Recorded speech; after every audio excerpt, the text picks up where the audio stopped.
میرے اللہ نے اسلام میں عورت کو عزت، یہ ماں کے روپ میں ہو تو اس کے قدموں تلے جنت دکھائی،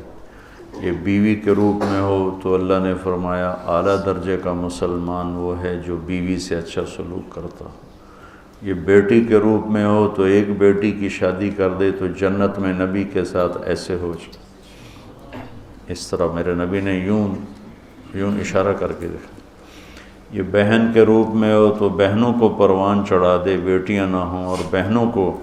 حصہ بھی دے، شادی بھی کرے، رخصت بھی کرے، خیال بھی رکھے تو جنت اس کے لیے واجب ہو جاتی۔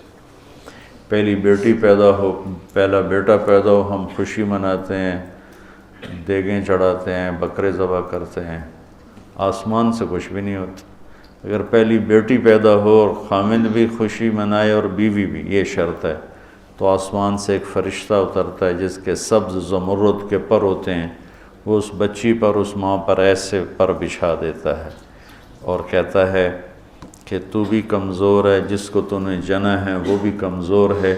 جو تم دونوں پہ خرچ کرے گا اللہ اس کا ساتھی ہو جائے گا۔ بیٹا پیدا ہو تو کوئی فرشتہ نہیں آتا، بیٹی پیدا ہو تو یوں فرشتے نازل ہوتے ہیں۔ تو اللہ تعالیٰ نے عورت کو عزت دی، مقام دیا، ہر رشتے میں، ہر روپ میں اس کو ایک عالی شان مقام دیا کہ یہ کھلونا نہیں ہے،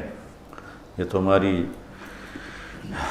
ہوس کو پورا کرنے کا آلہ نہیں ہے، اس کو اللہ نے عزت دی ہے، اس کو عزت کے ساتھ ہر رشتے میں اس کو عزت دو۔ اور علماء فرماتے ہیں کہ اللہ سیدھا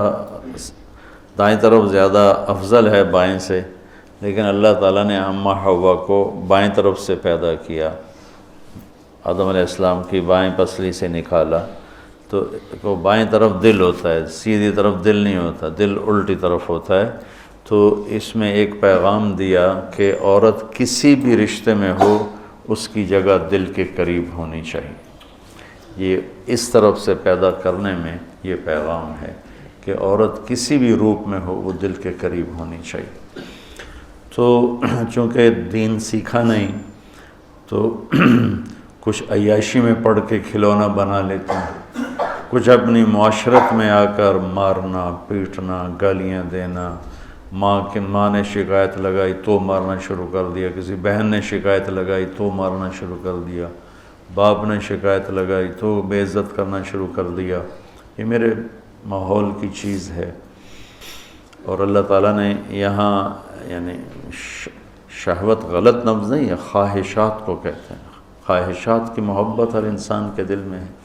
سب سے پہلے عورت کو ذکر کیا ہے کہ کسی بھی گھر کی رونق عورت کے ساتھ، جس گھر میں عورت نہیں ہوتی وہ گھر چڑیا گھر بنا ہوتا۔ اور لباس سے دونوں کو تشبیہ دی کہ لباس سے ایک سیکنڈ کے لیے ہم بے نیاز نہیں ہو سکتے، ایسے ہی عورت کے بغیر اور عورت مرد کے بغیر ایک لمحے کے لیے ایک دوسرے سے بے نیاز نہیں ہو سکتے۔